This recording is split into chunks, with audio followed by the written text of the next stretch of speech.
gonna hold off on having folks go around and introduce themselves in the audience, just because of time. But I see that we have some folks from BCTV. Is anyone there? Okay, well, we will also confirm with the board. I know these have been traditionally recorded, but I just want to make sure we confirm with the board that's acceptable, and then we will do so. Yeah. So, great. Okay, I'm gonna let a few folks in. Let's see. Actually, I'm gonna give it a couple more minutes.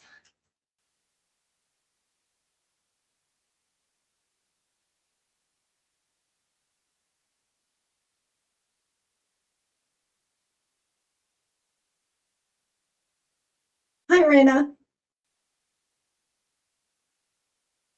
Hi. So Raina, I was just sharing, I'm gonna hold off on letting everyone in for the moment. I'm gonna have board members introduce themselves. I'll make sure to introduce yourself and Stephen on behalf of DCAMM, and then I anticipate we'll have a number of folks joining us from the public. But I think I'm gonna hold off on having everyone introduce themselves just because of time. Okay. So you're running this meeting, so you'll tell me if you want me to speak. Otherwise, whatever you say. Also, glad Barbara's here, Ag is here, so it's all good. Hey.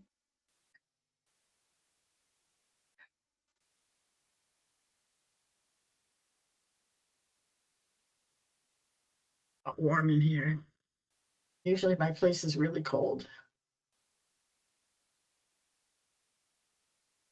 I bet it was last week, right?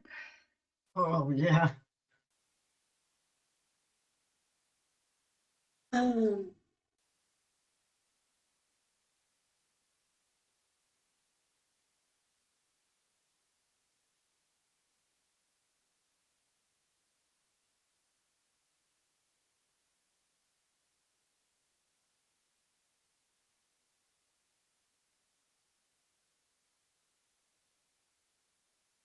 Is this on cable? Is that what that needs to be? Is this being? Yeah, I'm going to confirm with the board that we can record the meeting. These are traditionally recorded, so. Are they I'm being not sure. aired? Is it aired or just recorded for? I just see the BCTV folks. Yeah, I was hoping that they would clarify for us. Okay. So Steve Andrews is here. He is the DCAMM Director of Real Estate. So we're not starting yet, Steve. I'm just introducing you to Vanessa, who's running the meeting. No problem. And Good Rita, what is afternoon. your title? So I can introduce you properly. I'm a senior project manager. Great. Or thereabouts. She's in charge. You can call me many things. Okay, so we have several board members, and I'm going to go ahead and just admit folks.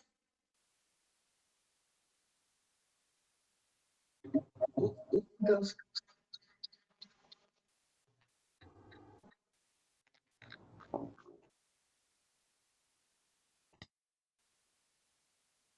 Thank you all for joining.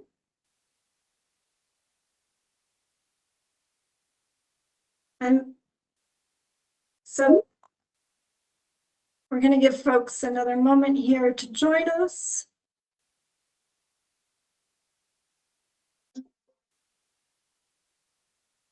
Excellent. Okay, so before we get underway, we have had a request from Belchertown TV, who is in attendance, to record the meeting. And I just want an opportunity to confirm with members of the board that we're all right with that. So does anyone object to that? I understand in the past that has taken place.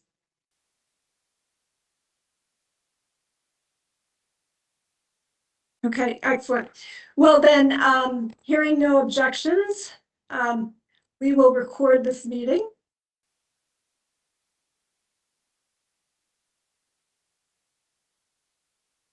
And I apologize and I appreciate your patience as I continue to allow people into the meeting.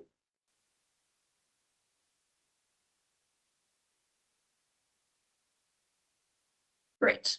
Okay. All right, excellent. So I guess we will commence with the meeting of the Lampsom Brook Farm Board. Today is Tuesday, January 28th. I'll introduce myself, Vanessa Farney with EEA, Division of Conservation Services, Grant Program Manager here. For those of you I have not met, I am taking on responsibilities for Bob O'Connor, who used to serve as chair of this board. So at our last meeting, there was a vote to appoint me chair, so I'll be facilitating this meeting today. And I will turn to the other members of the board to introduce yourselves. Jen, do you want to go ahead? You're the person on my screen here. Sure, I'm Jen Soper. I'm with the Department of Conservation and Recreation. I do land acquisition for the department.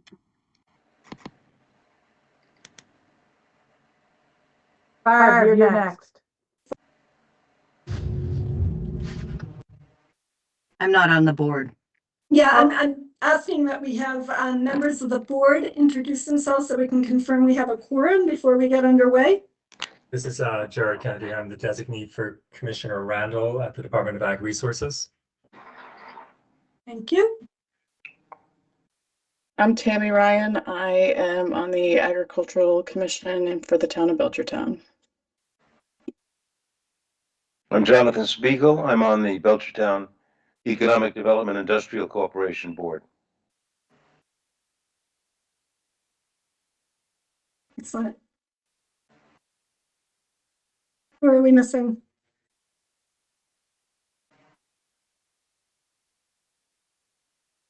Is that all of us? Actually, I'm here. I don't know if you can hear me. I can't find my picture, but David Haynes, Belchertown Conservation Commission on the Lampson Book Board. Excellent, thank you. So in addition, we do have some staff here with us today from MDAR as well as DCAMM. They're here for some updates. DCAMM in particular is attending to provide their response to the survey, which the board voted at the meeting in June to send to DCAMM and the management plan, which was voted and sent to DCAMM, I think in 2022.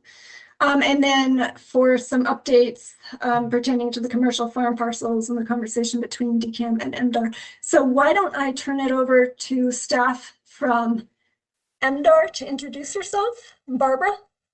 Sure. I'm Barbara Hobson. I'm a program coordinator with the MDAR's land licensing program. And I'm Ryan Burke. I'm also a land licensing coordinator with Barbara. Excellent. And we also have Raina Rubens with us from DCAMM.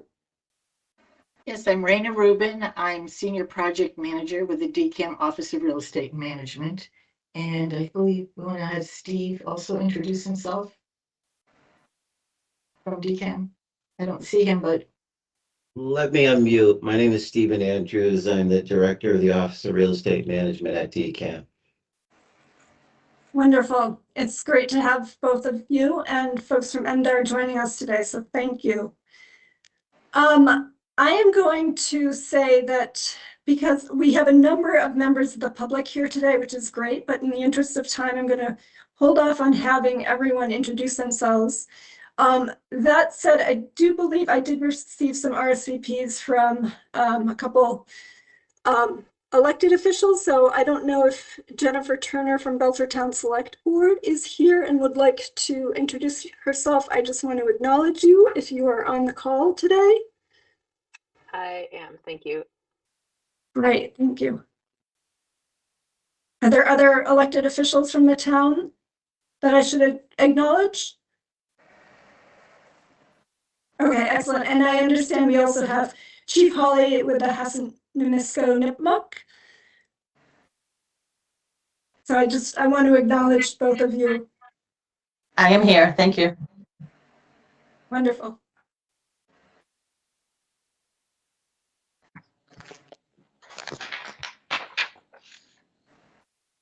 Okay, excellent.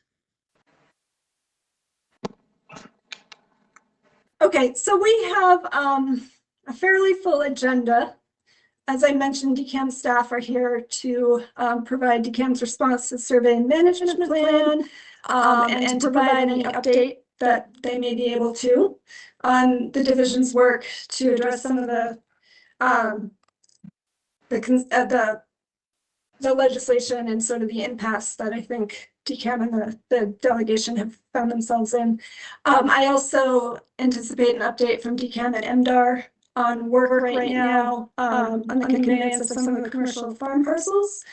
But before I get into the rest of the agenda, I will share just briefly, there was a request to also address some legislation that was filed recently. And so I think I would like to provide an update after we have been able to address the survey management plan and after the update from DCAMM and MDAR. I propose that we receive an update just in terms of legislation that was recently filed. So Tammy, would it be okay if I look to you for that update after we've concluded the conversation around with DCAMM and MDAR? Yes. Okay, excellent. So thank you. I appreciate that. And so we'll just insert that after the agenda item number 4. So hearing no objections to that, we'll amend the agenda as such. Okay, so with that, we do need to vote to approve the minutes. The minutes were circulated at the last meeting, and I shared those with members. So does anyone want to make a motion to approve the minutes from our meeting in June? I'll make a motion to approve the minutes from the June meeting. Jonathan Spiegel, in case. I second. Okay. Excellent. Okay, a show of hand from members that vote to approve the minutes. David Haynes, yes. Great.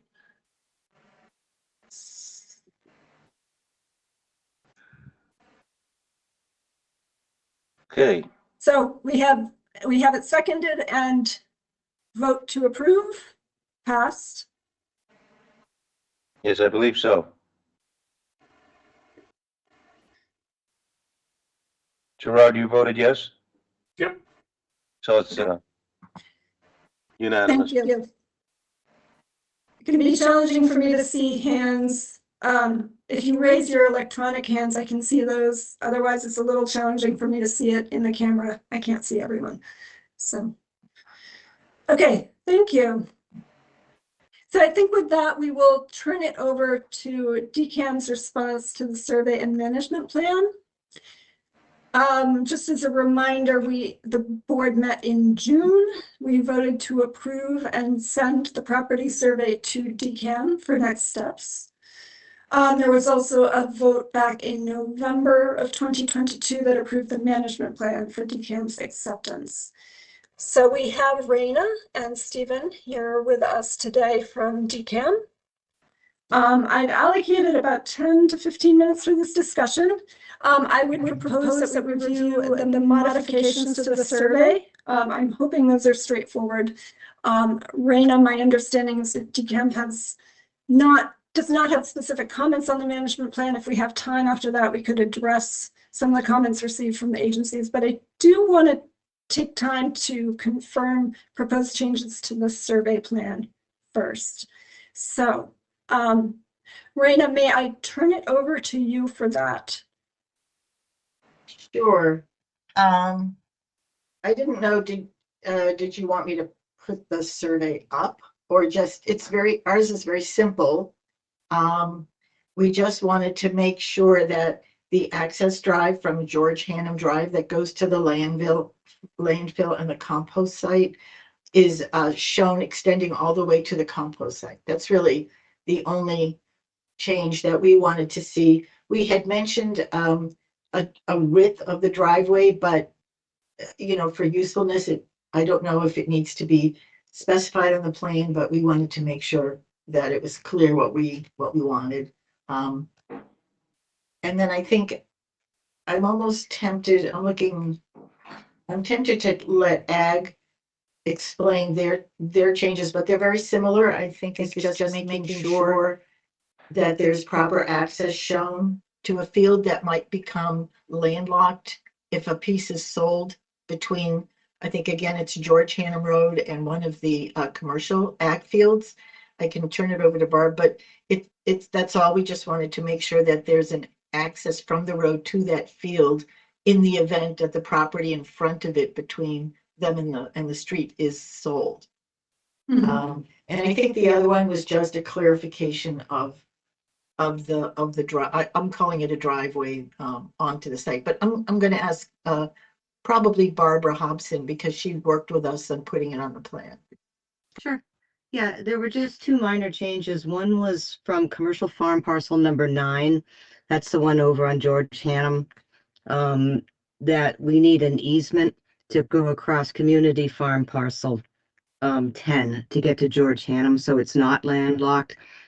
Because there's 9 and 10 ag parcels and Lampsom Brook goes between them, so there's no real pass and repass across there. So that was the first one, just a request for an easement to George Hannum, and the second one was for commercial farm parcel 3.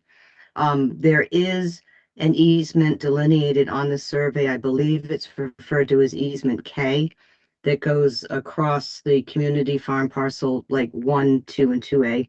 We just want to make sure that that's clear, that we have access to the commercial farm parcel 3. So very simple. Yeah, I think it just takes to extend it to the line, like the Yeah. property line. That's really all I think it was. And again, there was a notation about a width, but I think that was all that I recall. Yeah, we just wanted their existing roads on both we're talking about dirt paths. We just want to make sure that they were wide enough that a farm vehicle could pass through. So fairly simple. Yep. Those are our only comments on the survey. So oh, go ahead, Jonathan. Yeah, it all sounds pretty straightforward and good catches, good identification of issues to be adjusted. I don't think there's a big issue on the width of any of the roads or access. I think if we could take a quick look at the access points you're asking for the commercial farm parcels. Not remembering off the top of my head which is which. Do you want me There to are put? accesses near all of them. So I will share, if there's Gerard or Barbara, if you want to share your screen with those changes, that's great. I don't have the capacity right now. I do want to follow up and share, Barbara. I did connect with the surveyor. I don't think what you're proposing is difficult. He felt that the easement K as delineated currently does provide access to that commercial farm parcel. Certainly the 20-foot right-of-way is not something that presents any challenge to him, so that can be addressed. Brought this to the board just to confirm that we don't have any concerns with these requested changes. And if not, I think the question is, do we need to vote to approve of these or to approve of the plan contingent upon these before sending it back to DCAMM and sort of confirm our next steps? David, did I see a hand? I was just gonna suggest that we do at least vote on it and approve them. I think it's good.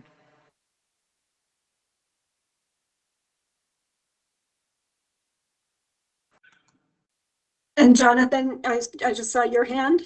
Yeah, the access you're thinking about from George Hannum to that parcel, there's a current access there with gravel down. So getting it on the map would be very good. That's right, Barbara, isn't it? That's the one? Yep. Yeah, there is a current, there's a path there. Yep. Yeah, so getting it on the map is good. And is that, excuse me, but is that, are we gonna have that surveyed, located by survey, or is that just a, we want to make sure we put the easement over the actual driving part, right?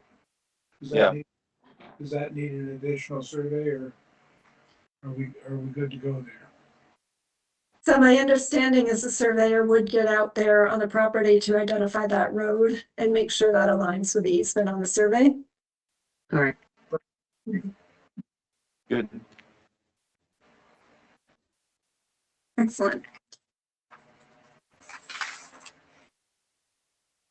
Okay, so hearing no objections, David, you suggested that we vote to approve the survey once again contingent upon these changes? So moved. I'll second that.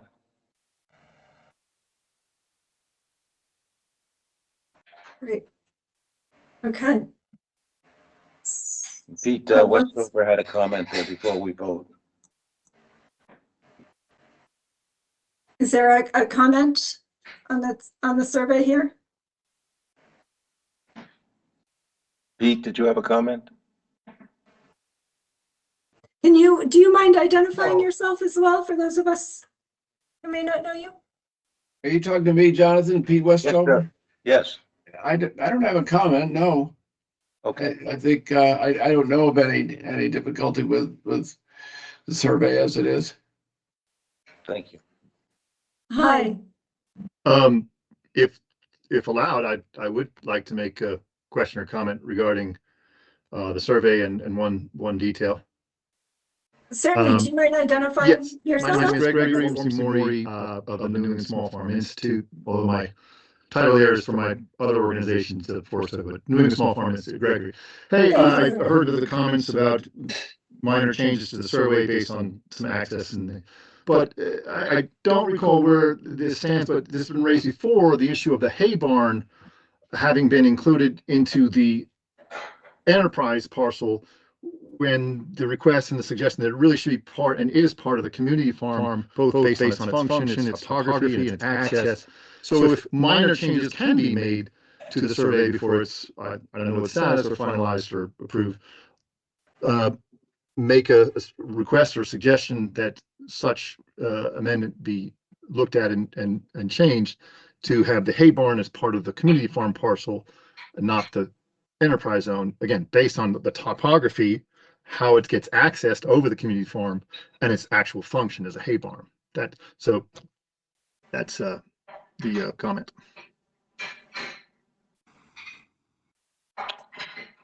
Thank you. And So it's been raised before. I don't know if it was deliberated, or I would ask that the Lampsom Farm Board look at that, consider it, and hopefully vote to approve that it, in fact, that adjustment be made in the survey. Thank you. Thank you, Gregory. David, do you want to respond? Yeah, I question, the hay barn is the farthest most east, and that's the one down over the rise that Bob Novak used as, okay. I don't have a problem with including that as part of the community farm.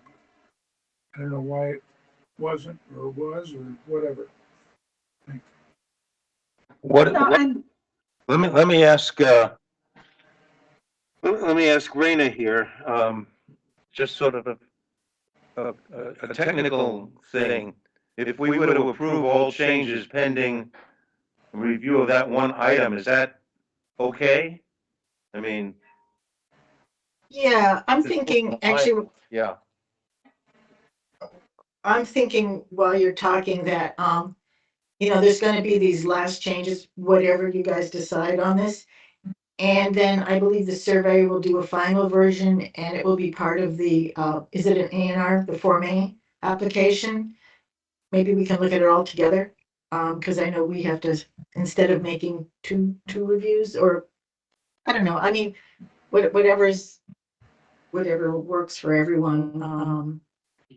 Certainly, we're going to want to see the changes that they're what we all discussed and what you vote on, and in terms of the barn, whatever you decide. So I want to ask the board one concern.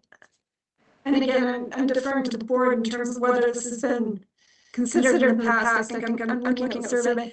there may be a change of acreage to incorporate that barn, which is not a small adjustment. So my concern is that by considering this, my impression would be that this has, if this has been brought to the board in the past, considered, and I would hope there had been some consideration to this, but I'm just hesitant at this moment to propose something that would be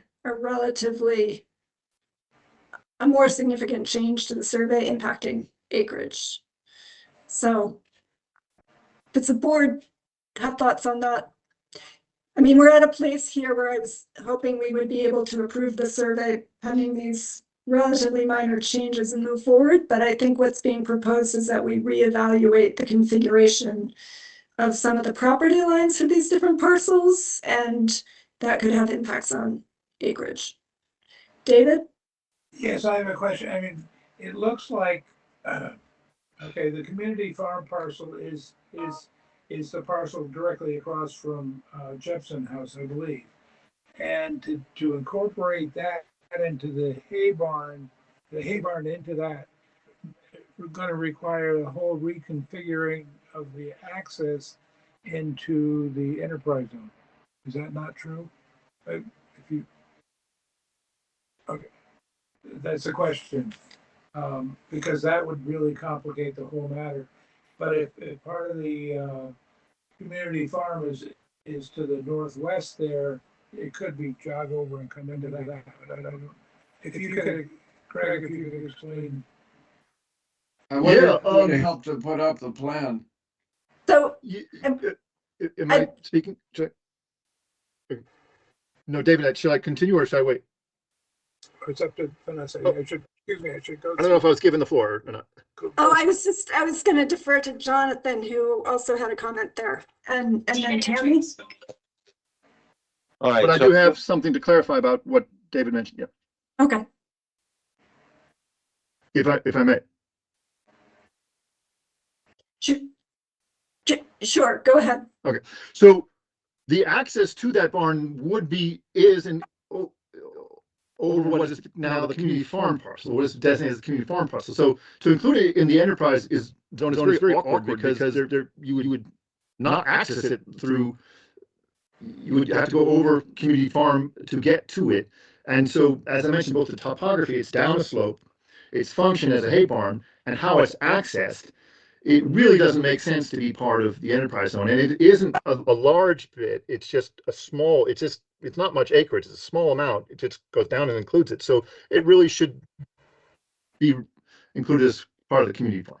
That's Jonathan? This is a potential idea came up years ago and never really was worked up as over the last several years as part of our planning. I'm just the topography is such that it could be separated and made part of the lower field or the community farm parcel. There is access to it through the access road that's granted to the commercial farm parcel. That could easily be, well, we have to have agreements for all of those access routes anyway as part of our plan.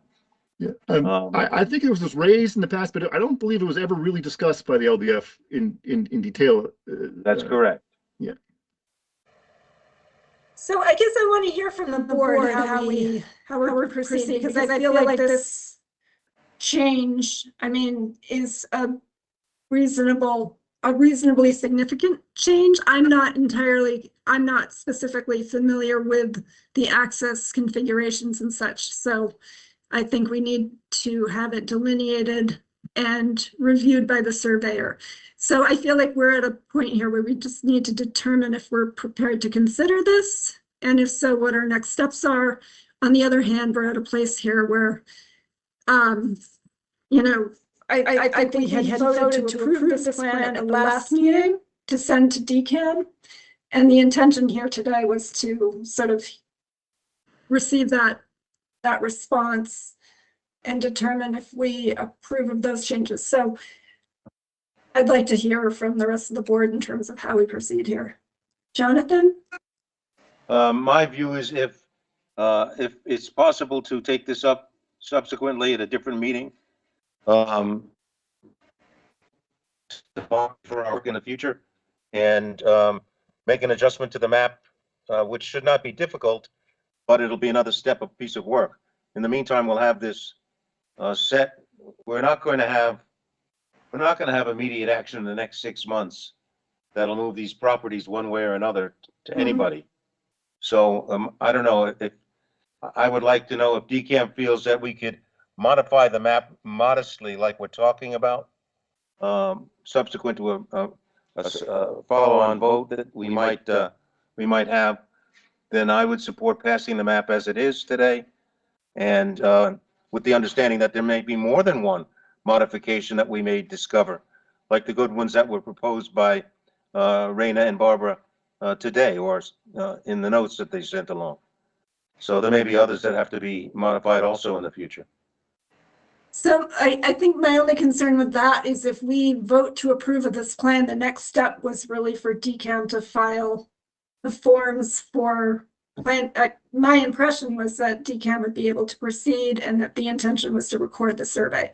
So I think if there are modifications beyond what's been previously voted and approved, we need to make a motion to reconsider that and postpone DCAMM's further consideration of the survey. Gerard? Yeah, That's my impression. Yeah, I'm not familiar with precisely the location that you're referring to. It's unfortunate that it's coming up at this point. But I do think that there's a functioning hay barn that is associated with the enterprise zone that would be more appropriately associated with the community farm parcel, then I think it should be considered. So I would be supportive of either having another meeting to refine this so we better understand what we're talking about, and deferring our vote on the survey.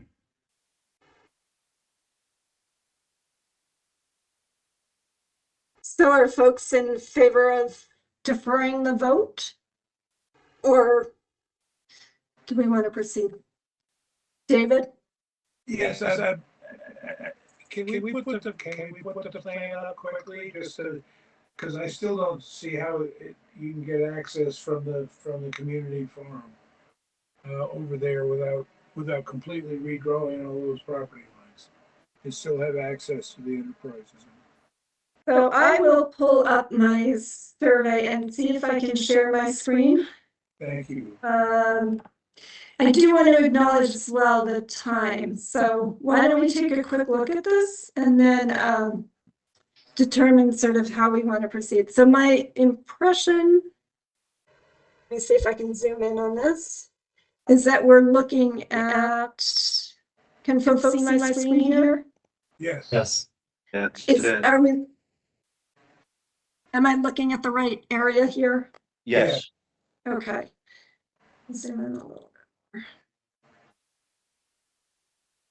So unfortunately, I'm not specifically familiar with which one is the hay barn that's being referenced. If you see the long line of the commercial zone there, at the very top left of it is a single barn, a single structure. You have the long line of the dairy complex, and at the top left, beyond the connecting corridor, there's a single box. Do you see that? No. Can you see my? Right above the name Lot 9-148. That's the dairy complex, Go to the right in left, the middle. to the left, a little bit more. You can see my cursor here? Yeah. I'm moving my own. A little right there. You're on it. That's the hay barn.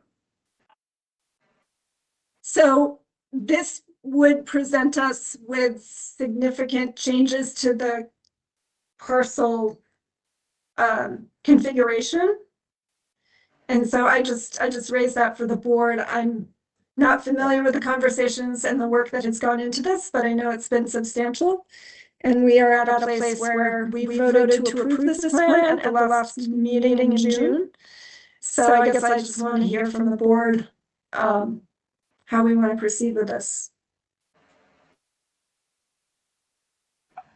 I don't see how, David Haynes, I don't see how we can get from the community farm, which is over across from Jefferson Farm, to the other, without completely redoing the access into the enterprise zone.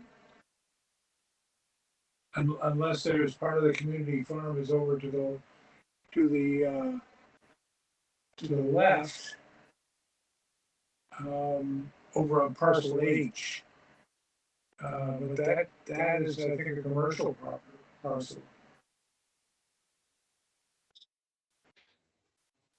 Okay, so it sounds like there's concerns about access to the hay barn with this Actually, survey there's configuration.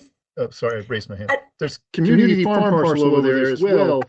Oh, is there? Okay. Yeah, and that access road, yeah, it goes, right to the hay barn. It comes in off the road, it splits. One goes down to the hay barn, one goes straight to what's gonna be the enterprise zone.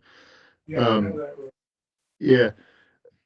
Yeah, So you can't see it on the map, but the topography is such that that building is, down a hill from the last bit of the enterprise zone.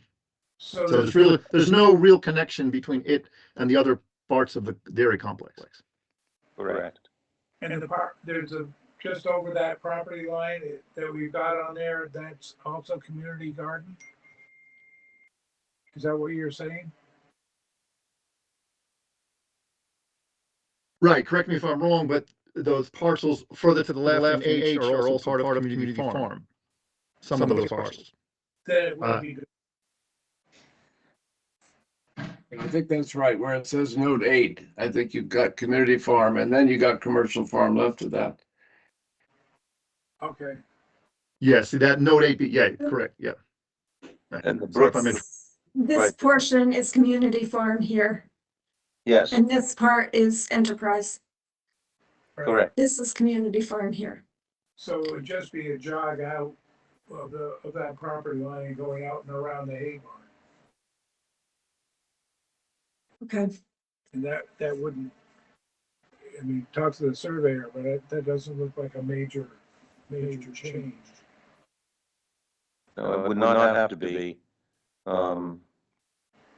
In addition, it's my expectation as a board member working on this for a few years, that there are going to be memorandum of agreement between the parties on this parcel for access across parcels based on mutual agreements that have to be established once ownership is established. That's the intent very clearly in the legislation and in all of our work. So how this actually works functionally is to be worked out through agreements. So I guess I'm with David Haynes. I would support carving that little bit out. Okay, so then I think what we need is a motion to table any further approval of the plan, the survey. Is that what I'm hearing from the board? David? So moved. Okay, so just to clarify, we're taking a motion to postpone approval of the survey plan I'll second that. and to re-examine this issue of the hay barn. Okay.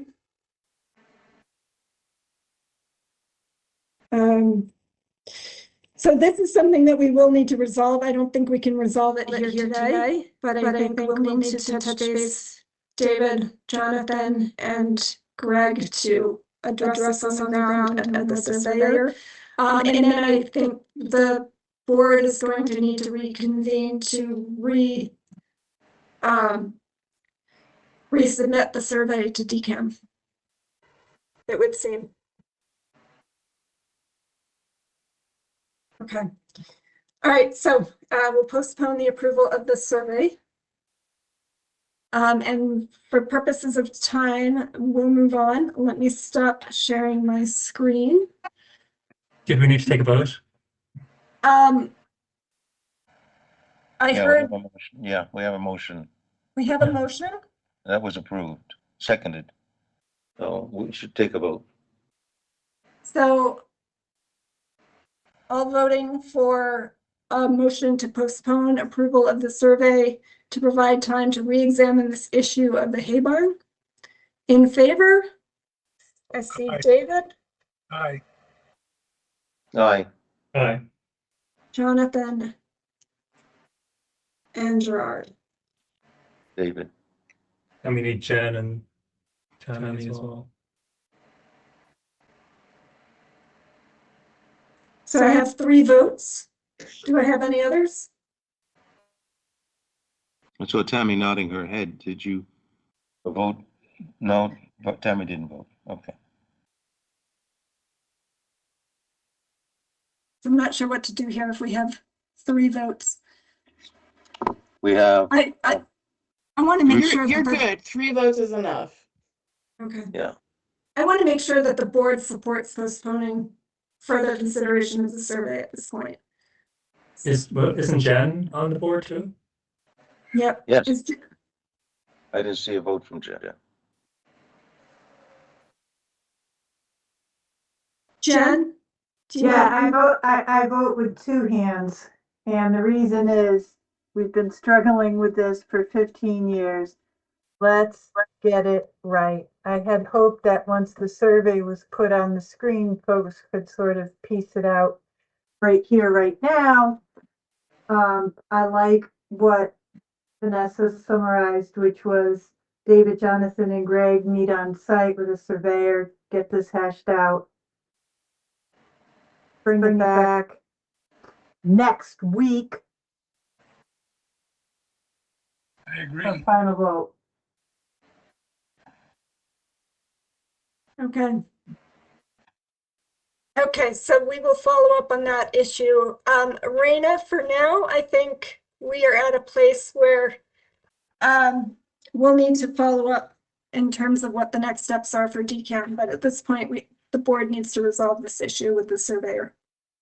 Well, just let us know. I mean, when you're ready, we'll take a last, look at the revisions. I think, we're just going to look at the changes. We've already taken a good look at the whole thing. So hopefully that will be quickly.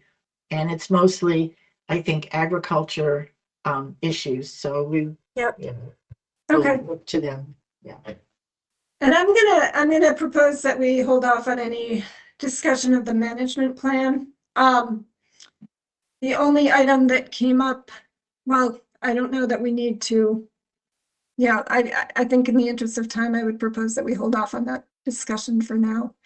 And maybe, Raina, does DCAMM have any further updates? I did include on the agenda as the next item here, any updates on DCAMM's work to address some of the legislative issues with Chapter 355. No. And I'm wondering if there's any update from DCAMM on that. No, I'm sorry, I don't have any update for you. Sorry, but I don't. Okay.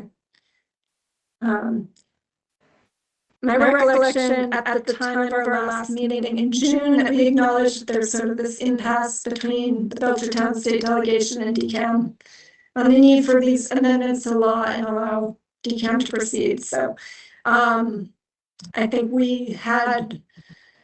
the board had submitted a letter sort of trying to propose a path forward, but it sounds like there's nothing further to report out on that item. So maybe what we should do, and I apologize because I can't see hands if hands are raised. Jonathan? Yeah, quickly, back to Yes. the map issue. If there are any other minor issues with the map, people have to get them to us before we have such a meeting. And then we could consider any last minute changes. I know the town at one point was thinking about that intersection between George Hannum and Jackson Street. just a little slice off the corner at one point. They had come out to take a look at that.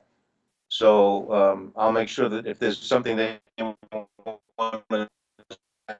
that get into that map discussion also. Great, I appreciate that, Jonathan.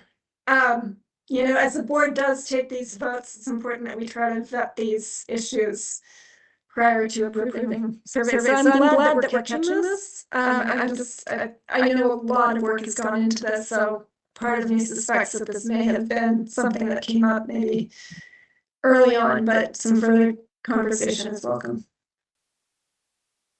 So yes, I second that. Please make sure and raise any other issues that need to be addressed sooner rather than later.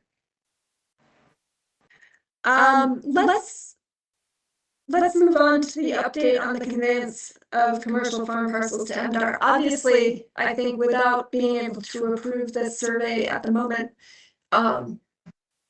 you know, the survey would need to be on record for that to move forward. But I understand that there has been some conversation between DCAMM and MDAR, so I just want to provide an opportunity for the division and the agency to update the board on that work.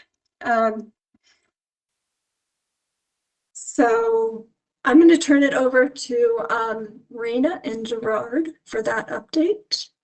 Yeah, I think I'll just mention, you know, we've talked about it and happy, you know, we're going to be working with MDAR. I think Gerard was getting an attorney to start working on it. We have models that we use, so we're not, you know, starting from scratch. I don't know if you want to update anything else, Gerard, but we're going to move ahead. Thanks, Raina. Yeah, so as I've mentioned in previous meetings, our state land licensing program would be the mechanism by which we would license out the commercial farm parcels. You know, as the legislation is currently drafted, care and control would be transferred to MDAR. Care and control means that we effectively act as the landlords for the property on behalf of the state. We have about 1,100 acres that we currently license out at multiple locations across the state through our state land licensing program.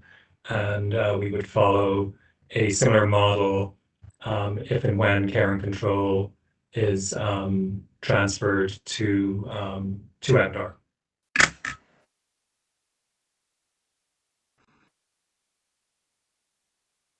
So I guess there's probably, is there a hand? Oh, Ryan. Go ahead.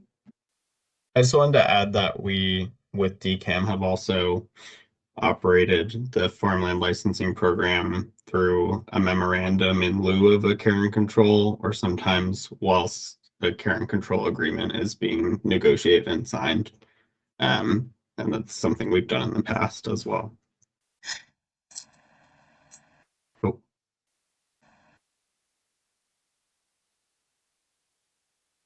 Okay, so I gotta ask a question here based upon a bit of history.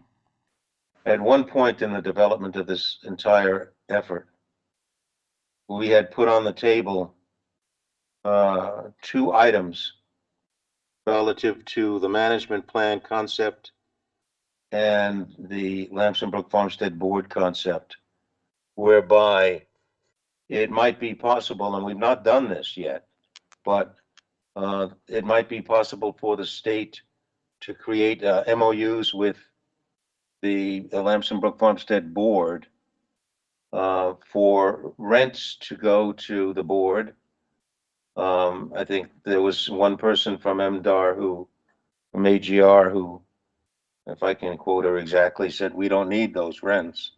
And then for that to be used for management of those licensed fields under the supervision of whomever receives the role of manager of the farm through our selective process, so that the fields were managed similar to the way the community farm fields, et cetera, would be managed. I don't know where to go with that, Barbara and Gerard, but we had talked about that once, and as we create formal agreements with DCAMM and this board, is there any room to revisit that?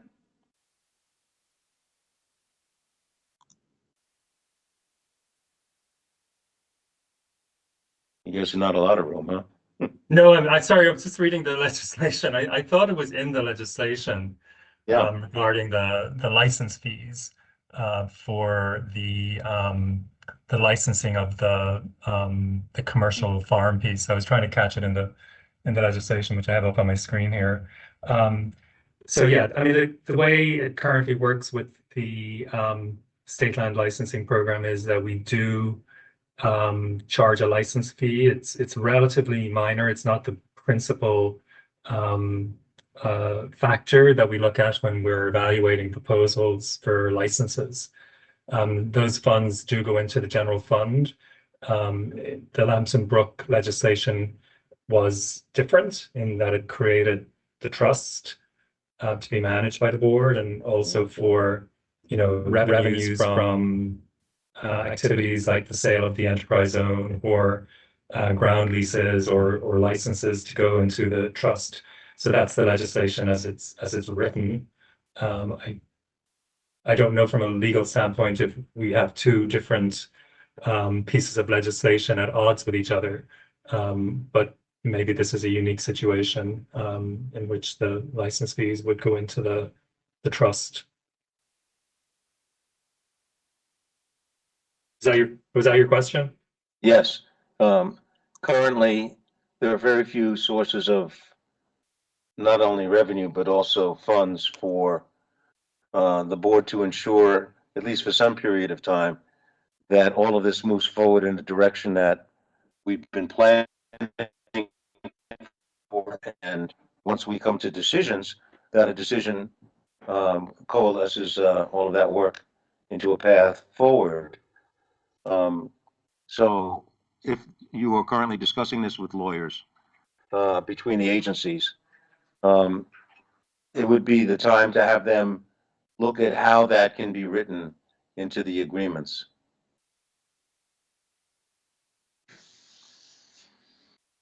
Yeah, noted. And if I recall, there's also reference in the management plan to the deposit of those license fees to the trust. So I think it's contemplated there as well. Right.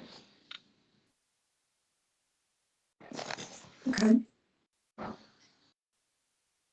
So any further questions from the board for MDAR or for DCAMM? Okay.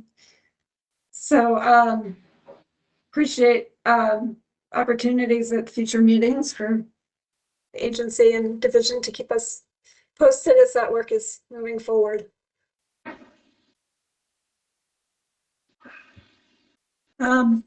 Okay, so I'm just taking a time check here. So I'm going to propose, so after I had circulated the agenda, I think very recently, there's been some additional legislation that has been filed at the request of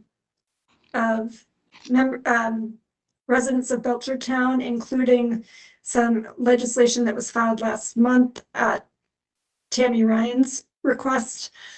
I had initially anticipated addressing this under other items, but I'm going to propose that we talk about this now and maybe postpone or, well, I feel like this is a good opportunity to address this. So in particular, I think it came to several board members are aware, but just to make sure, there was a bill filed, or I'm sorry, a request for legislation to be filed last month. Tammy Ryan was identified as a sponsor. There was bill filed or requested for filing this month under a different name. And I want to give Tammy an opportunity to update the board on this piece. I do want to clarify for those in attendance that this was not something I think other board members were necessarily aware of. And so just clarifying our board's role. We're authorized under Chapter 355 of the Acts of 2020, which is different legislation from what has been what was filed last month. So I'm going to turn it over. Tammy, you requested the opportunity to address the board, and maybe you can provide us an update on that. Yeah. So for the past year, Oliveira and Saunders have maintained that the Lampsom Brook Farm Act is fine, while DCAMM has disagreed, saying that amendments are needed. This has obviously led to a years-long impasse. In December, during a discussion with Saunders, I asked him if he would file a new bill as a citizen petition, which he did immediately. However, it was not my intention for him to file it at that time, as the bill was still in draft form and under revision. Since it was December, the bill effectively expired at that legislative session. This session, a member of the Belchertown Nipmuc Farm Conservation Alliance introduced a new bill, House Docket 3659, to transfer the land to the Nipmuc, with the Jepson parcel going to Nesfee and DCAMM's amendments folded into the bill. The bill aims to ensure Nesfee continues its presence on the land with renewable 10-year leases, while the Nipmuc work with the state to clean up the enterprise zone and build a farming community that is in line with the goals of the Belchertown Housing Master Plan, and would host a commercial kitchen open to the community in line with the Belchertown Economic Development Framework.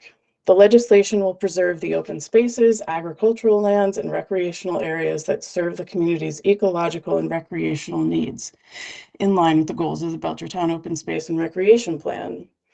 As we all know, the bill that formed this board is flawed in many ways, but primarily because it lacked consultation with the Nipmuc in its drafting. As DCR Commissioner Brian Arago recently emphasized, DCR has an obligation to work hand in hand with our Indigenous and Native communities, the first stewards and caretakers of our state's lands and waters, to preserve these treasured spaces for all the well-being of all, end quote. NDEA's Secretary Tepper said, "It's more important than ever that we create pathways for Indigenous communities to directly influence the stewardship of public lands and strategies to combat climate change," end quote. Let's work together to perfect the proposed new bill so that it serves the community in all its human and non-human forms. I believe that we can work together to create a new bill that rematriates this land while serving the needs of Belchertown. The current law is flawed, and this board has been impotent because of that, as we see right now. I move that this board dissolves and supports this new bill. While the bill needs further adjustments, I encourage everyone to engage with the Belchertown Nipmuc Farm Conservation Alliance or Cheryl Tony Holly, the Sunsquat leader of the tribe, for support and suggestions. Transferring the land to the Nipmuc is an opportunity to honor their stewardship of the land as the state moves towards equity and justice. I urge everyone to back HD 3659 to end the dysfunction of the current law. Thanks. Thank you, Tammy, for that statement. And I am going to provide the board an opportunity. I think I want to clarify that I think there are concerns around the process that was pursued here and the lack of transparency with the board. I know that some of us were not aware of the intention to pursue this until really after the fact. And I think many members of the board have expressed to me some concern about whether this action essentially undermines the ability to allow this board to continue to work on perfecting the legislation that we have right now under Chapter 355. I think you've been involved in the work that folks have been pursuing to try and reconcile the issues under this. And Yes. so I think there's some concerns that this is not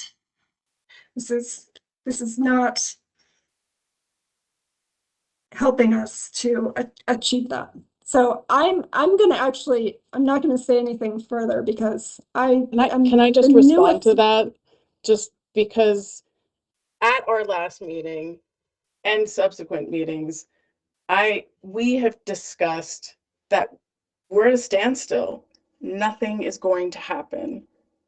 Like that is where we left the last meeting, which is why we haven't met for 6 months. And it seems like nothing has happened really. So yeah, we can talk about a survey plan, but if our delegates aren't willing to do the amendments and DCAMM's not willing to do anything, how are we going to move forward? And a group of people are working to move this forward, taking in all of the considerations. So I support that. And I would hope that we all do.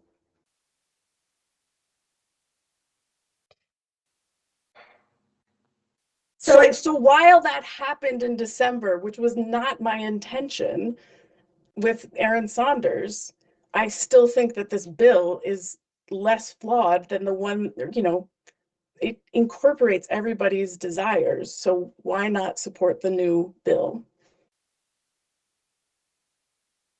So I would welcome comments from other members of the board here who have been part of this process for much, much longer than I have, and also represent other interests from the agencies and the town. So Jonathan, I see your hand up. Do you want to share Yes, the response to that? I called Tammy before the weekend, and we had a conversation about this so that I could understand her perspective and share with her my reactions and thoughts. I have to say that Tammy, your direction here, the steps you took are very consistent with where you've been throughout this entire process, for the most part. Feeling frustration we all feel about the challenge in moving this forward. Finding at times it very difficult to understand or even hear from state agencies sometimes about what we need to do in order to let it move forward. But I have to say that I was shocked that you allowed your name to be put on the legislation and that you had looked at it even in the prior year and this year. I do not think that this represents the intent of creating the Lampsom Brook farmstead that's been worked on for the last 12 to 15 years in various iterations. And I think this selects out a very singular approach to moving this piece of land forward from other alternatives that we worked on together with agencies and with committees. And I certainly cannot support this. I cannot support the approach that you've been putting forward. In fact, I find it difficult now to, I have to say, I find it difficult to accept the idea that you may be acting impartially on this board going forward, because it's quite clear what you would like to see accomplished. And the statement you just read is a manifesto for moving that goal forward, sidestepping all the process that we have put in place. And that's been, I've acknowledged that you have had strong feelings about this from the very beginning. I think in one of our first two meetings, you put a motion on the floor to just pass the whole parcel to the Nipmuc tribe. So I really am not able to support this direction you're proposing, nor am I continuing to be able to support your membership here to create an impartial process whether it be perceived lack of impartiality or actual. And I have to state that. I have always liked working with you, but I think our paths diverge here now, and ask you to consider that. I'll stop there. Thank you, Jonathan. David? Yes, I was surprised to see the legislation too, but there is an avenue for the Nipmuc Nation to apply to our, if they submit a proposal and it meets our requirements and restrictions to keep this land as open space and as agricultural land. From what I understand is there are no restrictions really on what they want to do with it once they get it. And I mean, the whole purpose of this board and this legislation has been to preserve the land as agricultural land, and with the enterprise zone to create a profit. And would be very happy if the Nipmuc Nation could come forward with a proposal that met those requirements, and we could approve that requirement. That avenue is still open as I see it. And I don't see, I do see this as a kind of a backhanded way why the legislatures haven't been able to work out what how the legislation should read, and DCAMM should they should all come to an agreement. I don't understand that. Actually, Tammy has sort of been handling that, and I feel a little bit like I don't know why it hasn't happened anyway. But I don't see us dissolving the board at this point. I see us continuing with it. We have had delays, mostly from areas outside. We have reacted. We have acted conscientiously and haven't had the support, haven't had the response from DCAMM that we need and from the legislature. And I think we should continue and still act on the avenue that we were assigned to. Thank you.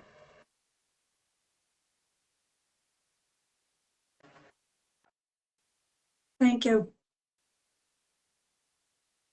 I mean, I am by far the newest member here. I'm aware of the frustration amongst many board members of the time and the delays in pursuing this work. I just think there's also concerns about whether this does anything to further that work. So,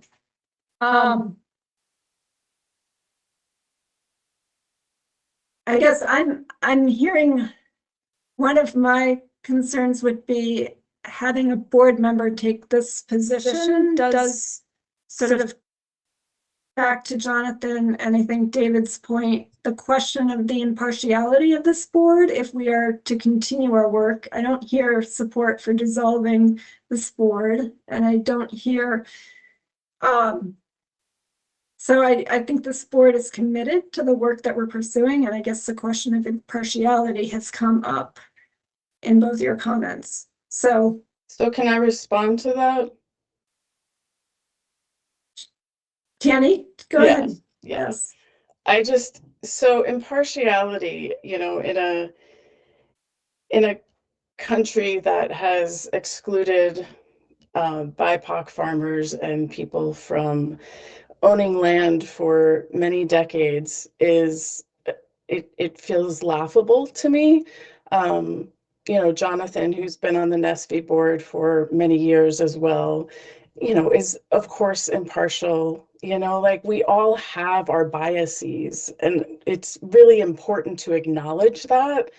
And part of my work is food justice and food sovereignty, and that's real. And to say that people have said conflict of interest, it's like I have nothing invested in this personally. It is just a matter of righting wrongs that have happened historically in our nation and starting in our Commonwealth. And so, yeah, I have thoughts and experiences and, ways of perceiving the world, just like we all do. And to exclude me from the board for that, I think is wrong. I think part of the, well, Jonathan? Let me respond quickly. Mhm. It's quite, Tammy, you have very deep convictions and beliefs around this, which you've always expressed, and I've respected that. My concern is as we move forward, what are we going to say to the world about our impartiality and how we're making decisions here? I believe that I, in fact, have been tremendously impartial, giving very little counsel to NESFI, nothing that I wouldn't say to any potential applicant about our process or about our criteria or about our reports or our maps, sharing anything with everybody who's been asking questions about it, which I think is appropriate for us to do, both to inform potential applicants and the public, and also to keep the channels of communication open so that we hear things that we should be hearing. But it's quite clear, Tammy, that you have deep convictions about that. You just listed them. And although I think that's great for you personally, and I applaud people who have deep convictions, I have to say that one of mine is that when we open a process, which is going to invite the public to participate, that we have a process that they can feel confident in, that they can trust. So certainly I don't believe we can move forward in this direction. But more than that, I want you to consider perhaps changing the way in which you participate in this process and be a full advocate and a full-time advocate for those people, for the tribe and for the concerns and movements that you're deeply invested in, and do it in a different way.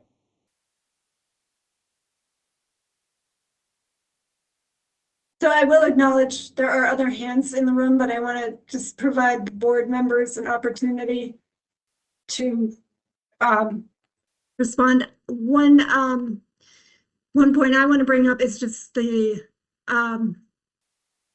potential confusion in having legislation sponsored by a member of the board that presents, in the language of this bill, there is a proposed conveyance of the commercial farm parcels to the NIPMUC, a proposal for EEA to cover the cost of rehabilitation of the farm buildings, aspects of this bill that was proposed that were not necessarily discussed with the members of this board or the agencies represented here.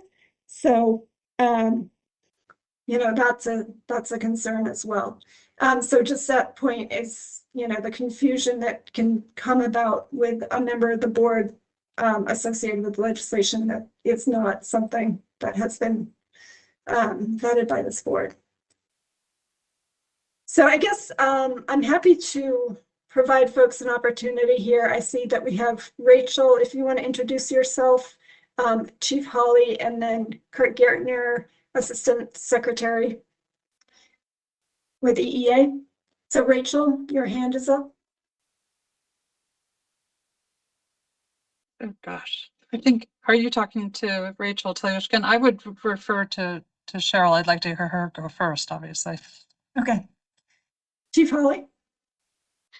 Thank you. I just want to say about the impartiality. There was an instance also about impartiality back in the beginning of this process, at least the beginning where NIPMUC came in, and that was Jonathan. He had to resign from NESFI because it seemed that he was partial towards them. So this is not like an unusual thing to have strong feelings or strong beliefs and want to have a process go in that direction. So I don't think that Tammy can be blamed for her beliefs any more than Jonathan could be blamed for his. So I don't think that that's appropriate. I think there's two different things they're talking about here. One is dissolving the board and going with the new legislation, and the other one is the personal attack, I guess you could say, on Tammy to have Tammy resign. So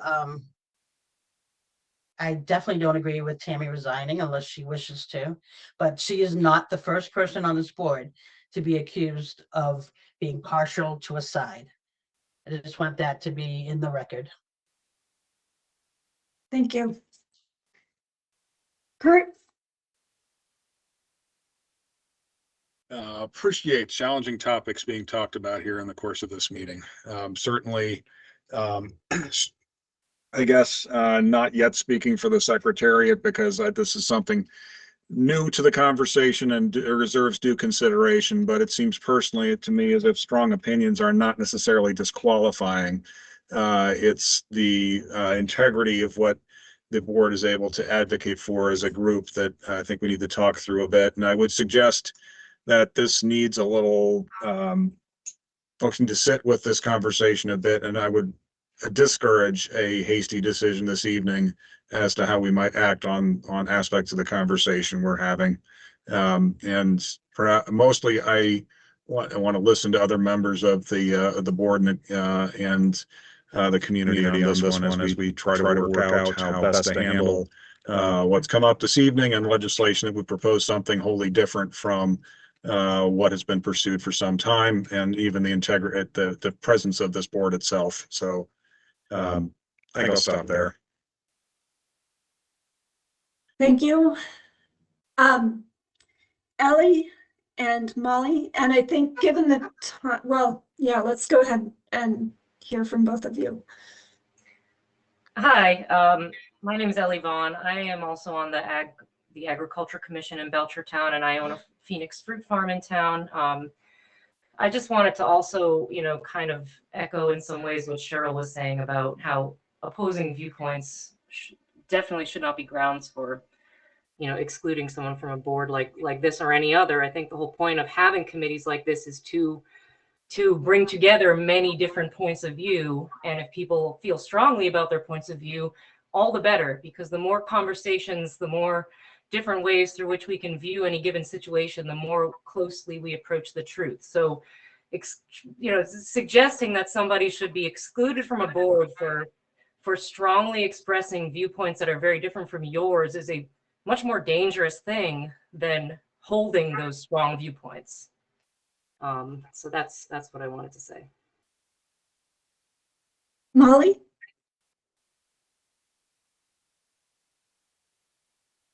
Molly Merritt?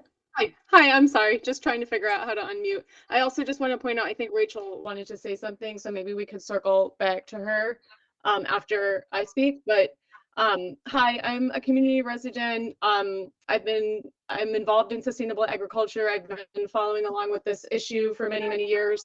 Just want to point out as some folks have that this bill HD 3659, it was not filed by a member of this board. It was filed by a resident of Belchertown. There are many, many people in Belchertown and across the valley and across the state who support this new legislation. I am here as one of those people. I'm an organizer with the group Surge, showing up for racial justice, and I organize with other groups that are working for the liberation and security of all people. I'm here to support the bill and just to reflect that there is a very broad movement of people also supporting this bill. Many leaders in the areas of social justice and climate. And I just want you all to take that into consideration. I think this is a really amazing opportunity to move forward in a way that meets the needs of many people who are stakeholders in this conversation, and just here to urge you to seriously consider that. Thank you. Appreciate that. Rachel, you had your hand up. I do want an opportunity to respond to a couple items. Just for clarification, I was referencing the bill that was introduced in December, which was, I think, House 3659, which was filed on request, and it did identify Tammy Ryan as a sponsor. So just to clarify, I know that's been refiled under a different name, and I'm aware of that. So, Rachel? Hi, I'm Rachel Tyushkin. From Belchertown and East Hampton.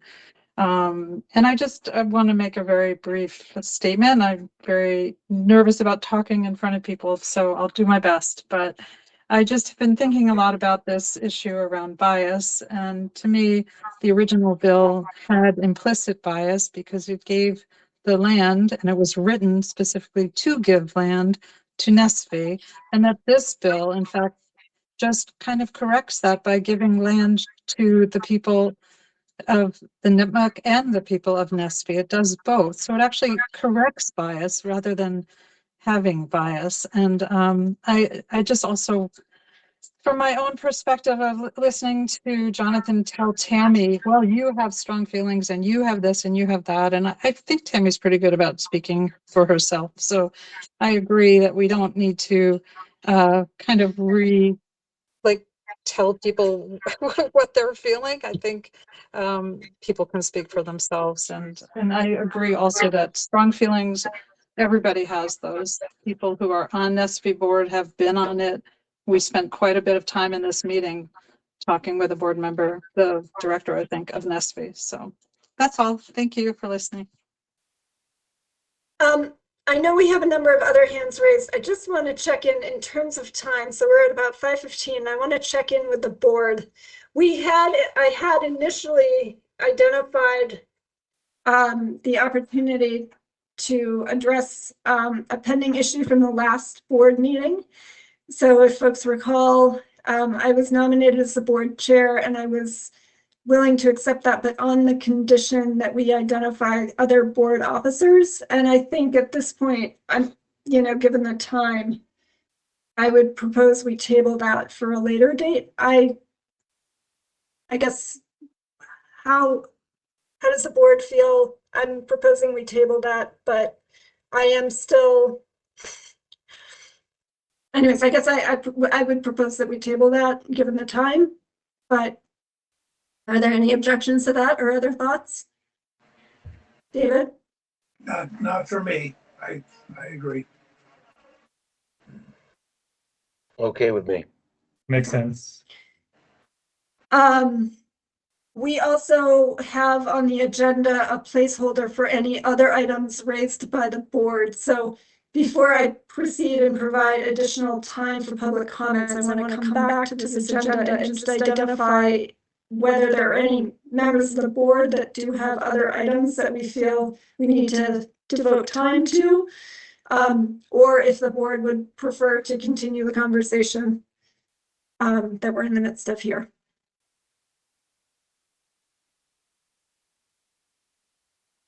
Thoughts on that? Okay. I'm not, Jonathan?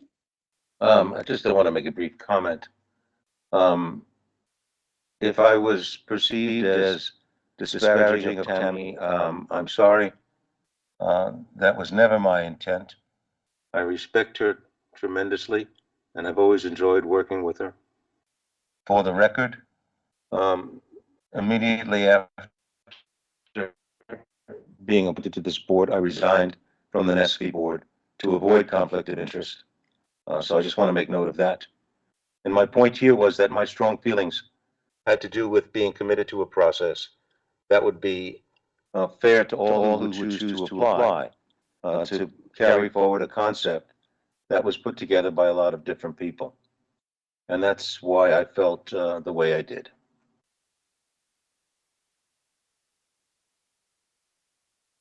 Thank you.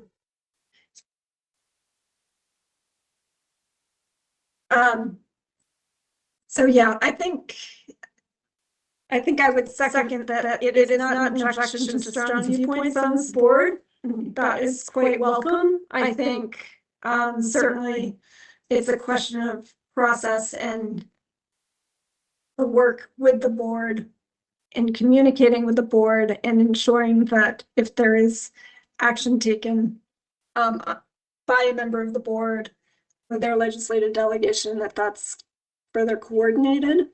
I think that was probably some of the concerns that came up. So, Rachel, I see your hand. I see a hand from Molly and Nicole.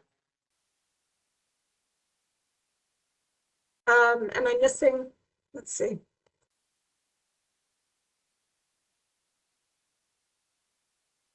Okay, so Tammy, I see your note in the chat. I'm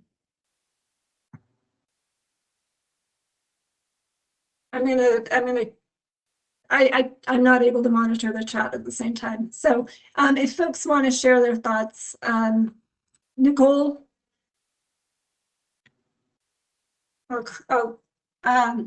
Okay, we also have a hand raised by Caitlin.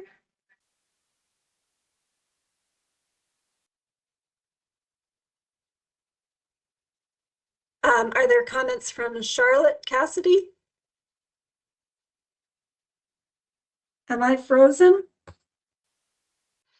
Hi, I have a comment. Thank you. Go ahead, Charlotte. Hi, I'm Charlotte Cassidy. I am a Belchertown resident. I'm speaking today in support of the proposed legislation that returns the land back to the Nipmuc, allowing NES-FI farmers to continue their leases and contribute to the sustainability and climate resilient goals of Belchertown. I believe that this legislation is not only a wonderful opportunity towards righting historical wrongs, but it represents a powerful mutual cause, one that connects Belchertown and the Nipmuc in the shared vision of a sustainable and climate resilient future. Our world is obviously experiencing natural disasters due to climate change, and it's always the most vulnerable population that pays the price. I believe that supporting the proposed legislation is protecting Belchertown's most vulnerable, and that's what I hope we should want as a community. And thank you for listening to me. Thank you. Alex P. Can you hear me okay? Yes. Hi. Hello, everyone. Good evening. My name is Alex Patwali. I work at the Center for Economic Democracy in Boston, and I've been working with a group of advocates, an ad hoc group of folks, to develop a plan for how to implement this solution, this goal that we've been hearing about from Tammy. I really just thank you for inviting me into your meeting. I really appreciate everybody's commitment here. It's clear that everyone's doing this based on their what they feel is right, and no one's integrity should be impugned. So appreciate what you just said, Jonathan. On the question of process, I will say that everybody who's been working on developing this bill, this legislation, was really surprised to see it filed in December. It was not only was it unintended, unexpected, but also it didn't serve any purpose. The session was about to end at the end of December. It made no sense to have it filed. It was just a unilateral move by Rep. Saunders, completely unexpected and unwarranted. So just to note that was not the intent at all, and the filing in January before the January 17th deadline, that was the intent, and to be filed by somebody who's not on this board. I also want to say that Tammy, as a private citizen, has every right to advocate and organize outside of this board on issues that matter to her. So that's the spirit in which I think this should be seen. This is something that everybody can work on, and I think it's to her credit and to the credit of the other folks who have been volunteering their time to do this, that there's a viable solution that meets the needs of all of the stakeholders. I think that should really be celebrated and lauded by the state, by the various agencies here, and by this board. This is something that has not happened so far. The legislation that was passed the last time around didn't address the interests of key stakeholders, and that's why we're here several years later trying to figure this out. That said, the legislation is not a done deal. It's not a final package. It's an honest, sincere attempt to represent the interests of all stakeholders, NESFI, everybody involved. And it's also an invitation to participate in a process to refine that, to make sure that the wording is exactly what everybody wants. It lifts all boats. It's everybody's interests are represented in that bill. If there's a credible alternative that addresses all the stakeholders' interests, I think that would be very welcome. But not having seen any alternative that does that, this is one vehicle that gets to it. And the reason for the rush is that there's a deadline for this legislative cycle of January 17th. It's a 2-year cycle. So waiting much longer would means we have to wait another 2 years on top of the time that's already been wasted. So, wait, all the time that's already been spent. So, anyway, just some context that might give you some insight into why this bill is being filed now and what's ahead. There's room for editing that and reflecting the needs and interests of all stakeholders in the committee process, which will probably start in May or so. So yeah, just to name all that. Thanks. Thank you. Tammy, a point of clarification, this bill, does it, or from your knowledge, does it propose to dissolve this board? And or is there legislation proposed to dissolve this board? No, do we need legislation to dissolve this board? No, I'm trying to follow up on comments from you.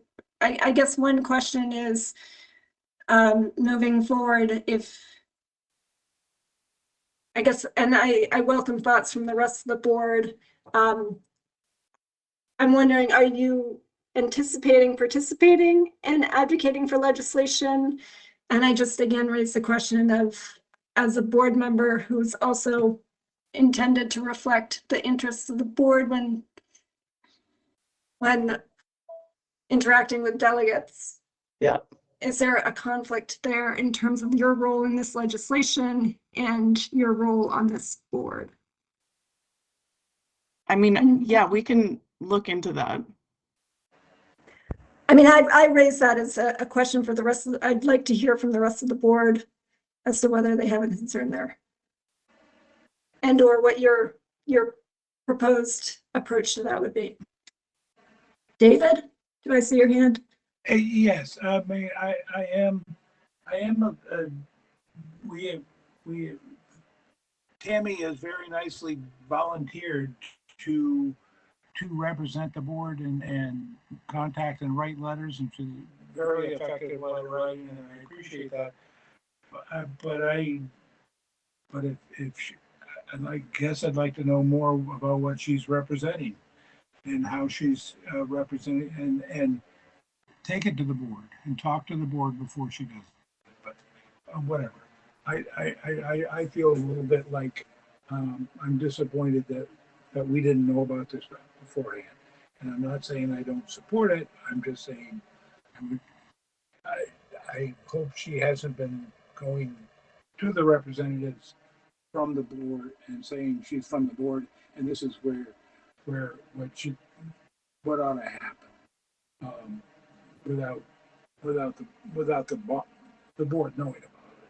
Excuse me. Yeah, and I only raise the point because I know, Tammy, you have helped the board in providing that communication to the delegation on behalf of the board. And so right. I appreciate that you also feel that you want to participate in alternative legislation as your statement. You made clear in the statement. So I'm trying to differentiate how does the legislative delegation understand whether you are representing the board or representing the interest of you know, as an individual resident of Belchertown. And I think that's the question I'm raising for consideration.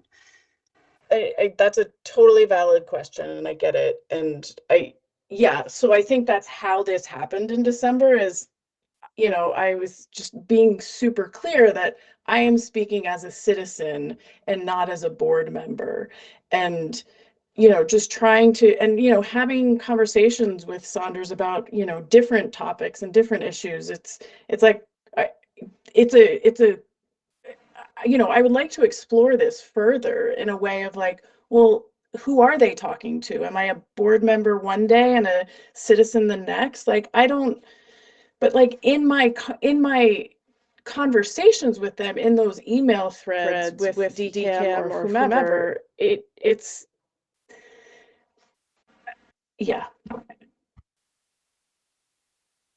Gerard, I see your hand. Yeah, Tammy, I have the same challenge as a state employee who's also looking to represent, the interests of the Lampsom Brook property as well. It frequently can create some confusion. So I understand where you're coming from when you're saying, are you a citizen one day and then a board member the other day?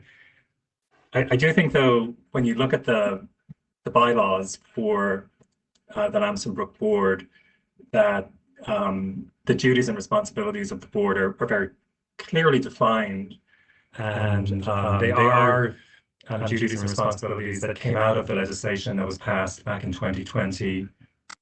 And so I guess the question I would have for you is, do you see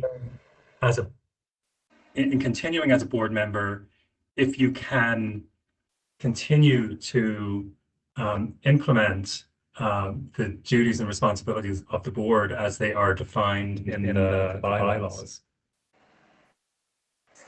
I believe I can, yes. Albeit they seem to be somewhat at odds with your the legislation that you proposed. I guess that's what I'm. But I don't see that they are at odds.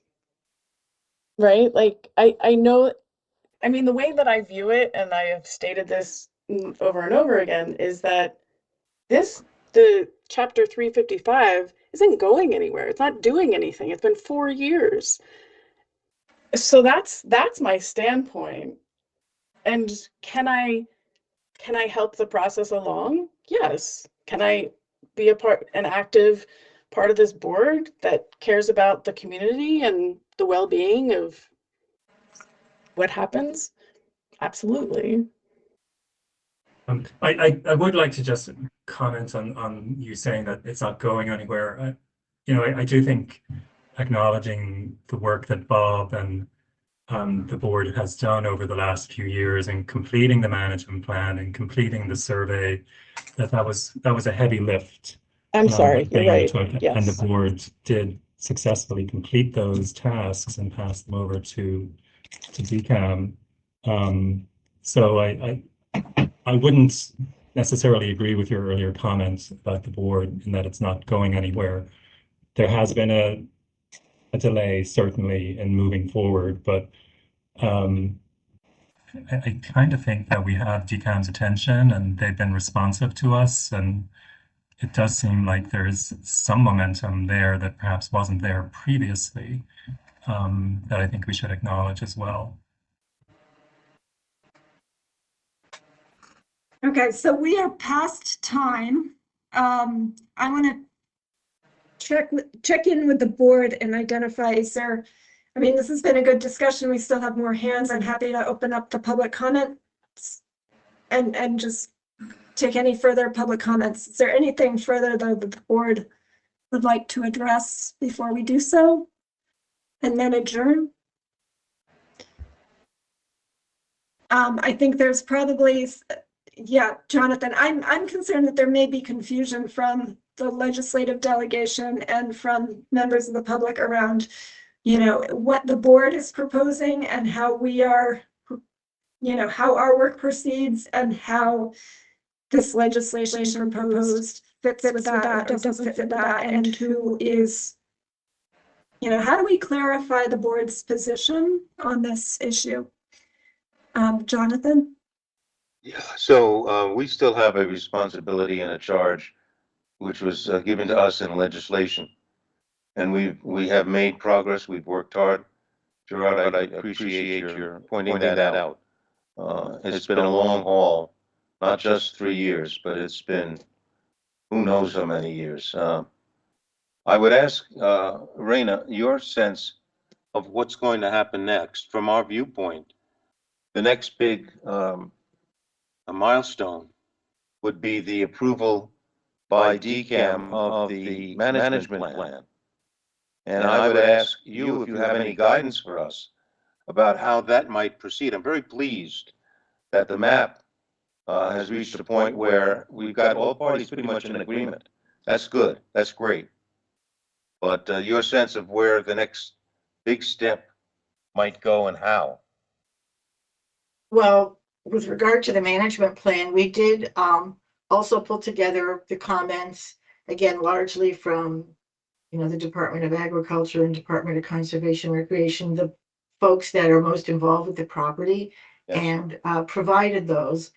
I think I recognize, as you say, this plan was done a while ago. There may be some updating, associated with it, but I think all the comments were submitted, and again, I think, we're ready to approve a final version, subject to just, I probably would give the same courtesy, for a final review.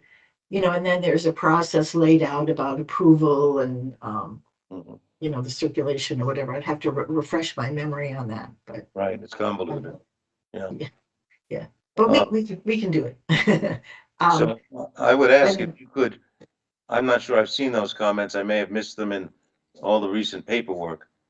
But if we, Vanessa, if we could focus on that also for our next meeting. Yeah, I did everything through Vanessa. I thought that was the And best. there were some comments that, identified language to be clarified in that. I don't know if there were specific revisions proposed. It was more around clarification as reference to specific parcels and specific.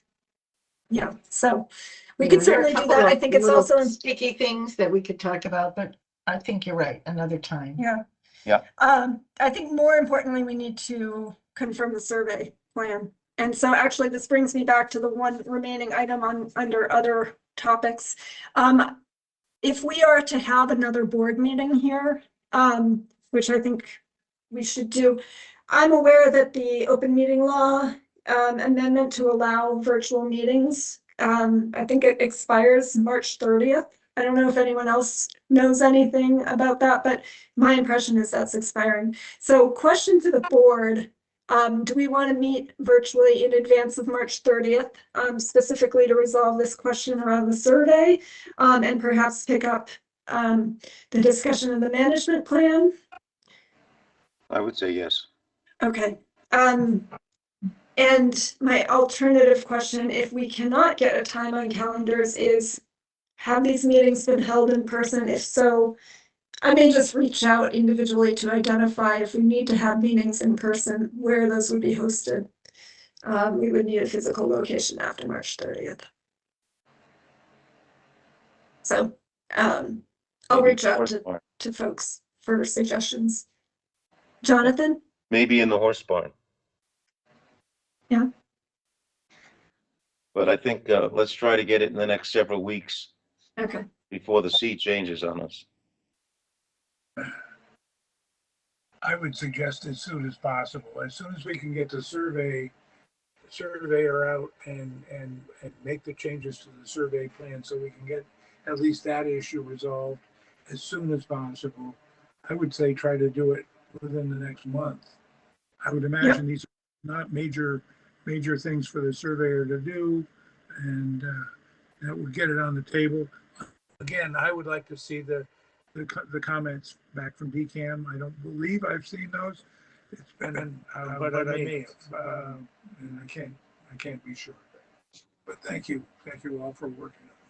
So who on the board could work with Greg to identify specifically something I can provide the surveyor? Because we had a conversation, but we need lines on a map. So Jonathan or David or either of you positioned to do that? I'm not familiar with the property and don't have time to get out to the property.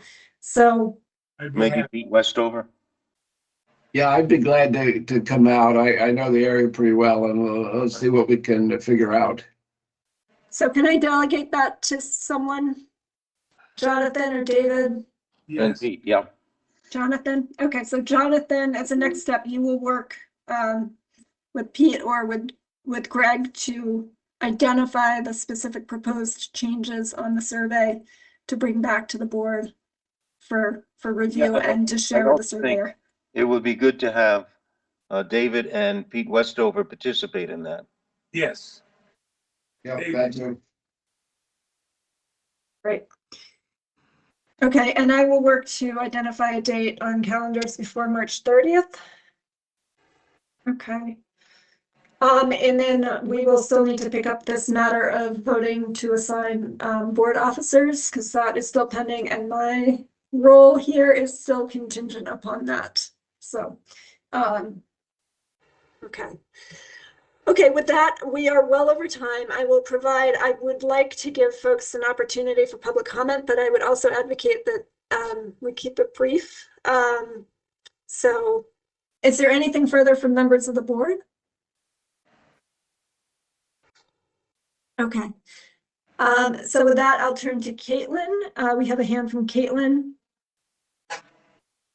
Thank you. Hi, I'm Caitlin Marquis. I'm a local resident and have also been working with folks on looking at ways to advance justice on this land at the Lampsom Brook Farm. And I really appreciate everything that Alex has said about how much passion there is on this board. I really see that too. I really see a lot of principled struggle here.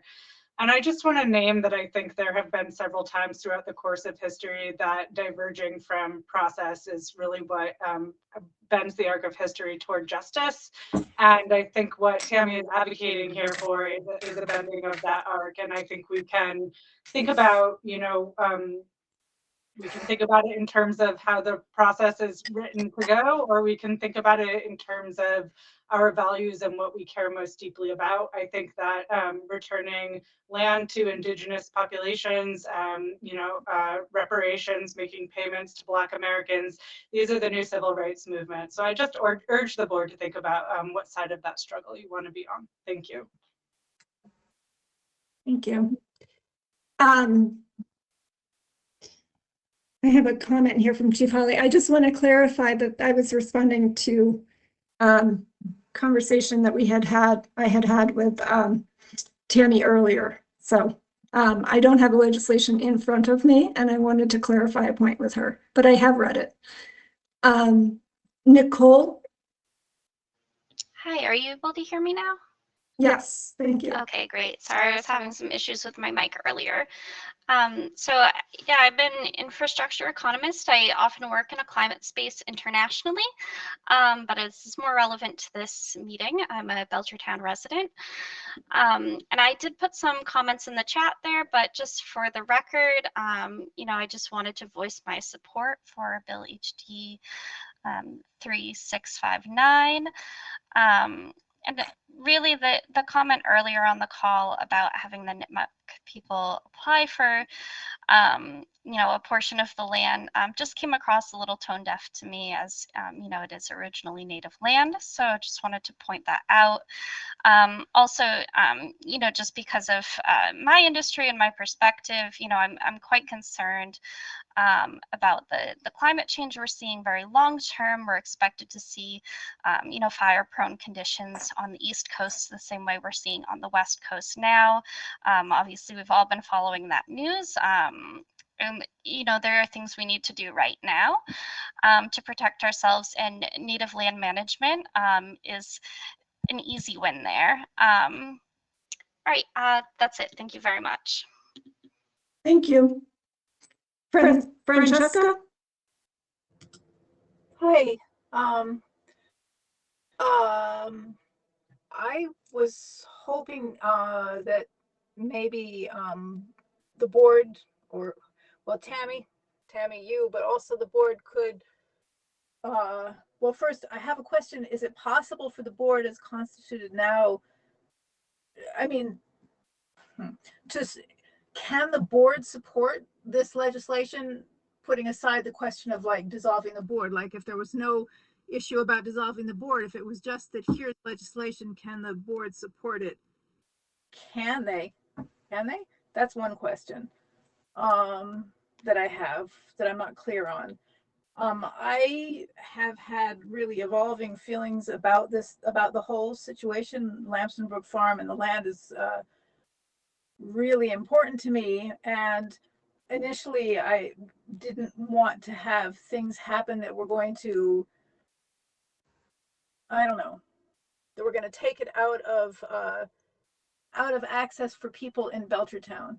But as I've talked more with Tammy and and reaching out to Cheryl, I came to understand that that wasn't going to be what was going to happen if this proposal that Tammy and Cheryl and everyone have put forward, that it wouldn't do that. And it seems like, in fact, it would support the goals that, as I understand it, the original legislation that created the board was set up to do, namely to find a way of conveying the property to people who would manage it for the benefit of everybody. And it sounds like that's what this would do. At least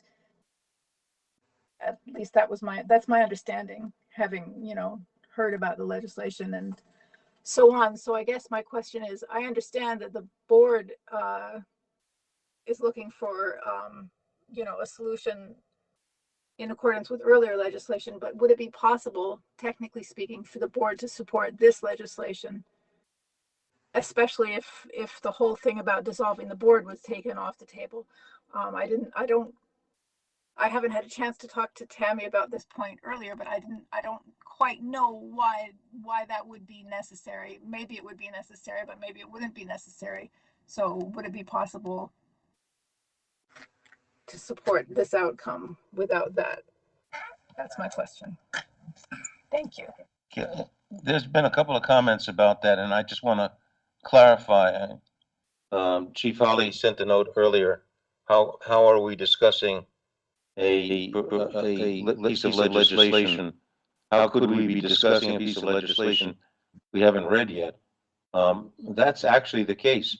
We didn't know about this until just a few days ago.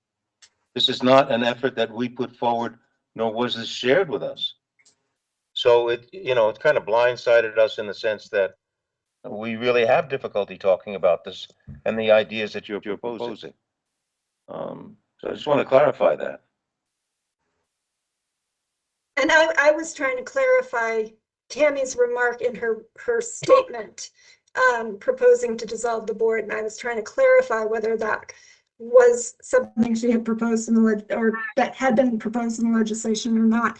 I don't have it in front of me, so I'm not able to read it on the fly. Trying to read it So now. I just want to clarify it's and then I don't know that we don't have time for a lot of discussion around some of the questions that were raised, but I would just say that the legislation that was drafted and submitted does potentially propose, there's for example, as a member of EA, proposal for EA to cover the cost of rehabilitation of farm buildings.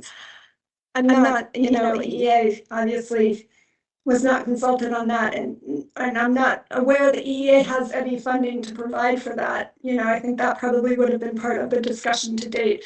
It proposes conveyance of the commercial farm buildings, which the current legislation contemplates conveyance to MDAR. I'm not sure that MDAR was consulted on that. So just very briefly in response to the questions raised, could the board support this? I think there are components of this that are not necessarily in alignment with the existing legislation that authorized the board and is currently part of the mission. So I defer to other board members, but in the interest of time, I don't know that we can have a lot of conversation around that. Is there anything, Jonathan, Gerard, David, or anyways, question noted. Ellie? Yeah, oh, thank you, Vanessa. So I earlier, I wanted to chime in just because I felt strongly about, the particular subject at hand. Then my main reason for being in this meeting is I'm here as a resident of Belchertown, as a farmer in Belchertown, coming out to vocalize my support for this bill. And I have been, following along with this process for the last few years as it's been going on. And I think that a cooperation between NSFE and the NITMUC to achieve all of the goals for sustainability and land use would be absolutely remarkable and would be an incredible example to set for surrounding communities and people who have opposing viewpoints coming together around a common goal. I mean, it seems clear to me from the start that NSFE and NITMUC have similar goals in mind and things they want to do with that land. And so the conflict has been disappointing. So the prospect of that conflict ending and those two groups coming together to do something really meaningful and historical here in town is incredibly exciting. I really hope that this group and the community at large can find a way to sort of process the nature through which this bill came about and just look at the content of it, oh gosh, the person talking earlier, and I've already forgotten her name, Miss Rosenthal, was talking about how, oh, I'm sorry, no, it was Caitlin who made the point about how sometimes due process can stand in the way of historical moves, things that really, like you said, I love the phrasing of bending the arc toward justice. And I think that really resonated with me too. And anyway, I just wanted to strongly voice my support. And thanks for everybody on this board clearly cares a lot about the town. There's not a lot of people that show up to volunteer on a Tuesday night like this to have these challenging conversations. So my appreciation to all of you, and I hope that you'll, try to find a way to move past the clunkiness with which this appears to have arisen at your doorstep, and try to view the content for what it is, which is an incredible proposal for an historical collaboration between our beloved Nesby Farm and the native people to whom this land originally belonged. Thanks. Thank you. And Alex. Thanks for taking me again. I just really appreciate what Ellie just said. It was really well put. I couldn't agree more. I just noticed Vanessa, in the items you listed for the next board meeting that it didn't include discussion on this legislation, and obviously I'm not on the board, but I would suggest that there be some time put aside to at least just go through the contents of the bill. I'm very happy, others would be as well, to just make a summary, just an itemized summary. Won't take long, and just to be clear, so everyone's on the same page about what it actually does. And again, just reiterating that it's not a finished product. It's a starting point, and everyone is really open to critique and additional, changes, edits, and so on, so that we arrive at something that everyone likes. That meets everybody's interests. The other thing I would suggest is it would be a really useful role for this board to play, to invite in other agencies that may be implicated. Anybody else that wants to be in this conversation, just convene a conversation, so that the board is not standing in the way of progress and of doing something good here, but really facilitating getting to something that resolves this once and for all. Thanks, everybody. Thank you. So, Jonathan? Please. Yes. There's been a lot of progress, I have to say, and we may have different views of what the end point is as we define progress, but the new legislation is a summary. I read it in the last 3 minutes. It's been explained clearly by people on this call. There are no guidelines in it for what would happen except for leases. And at the very end, it's legislation, which created this board and the process we've been working on. And that's the last sentence of the legislation.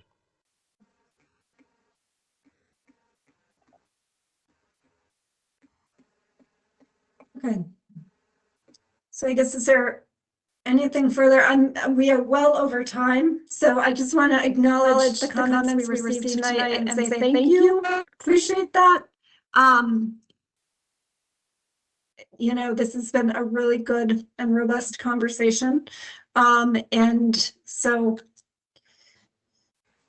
thank you for your time and appreciate your attendance. And with that, I'm going to motion to adjourn the meeting. So moved, David, so moved. And a vote to adjourn. I'll second. Vote to adjourn. I see hands from Tammy, Jonathan, Gerard, and Jennifer. Thank you. Thank you. Everyone have a good evening and appreciate all your time. Thank you. Thank you so much, Vanessa. You Thank you, done a David. great, appreciate it. Have a good night. Thank you.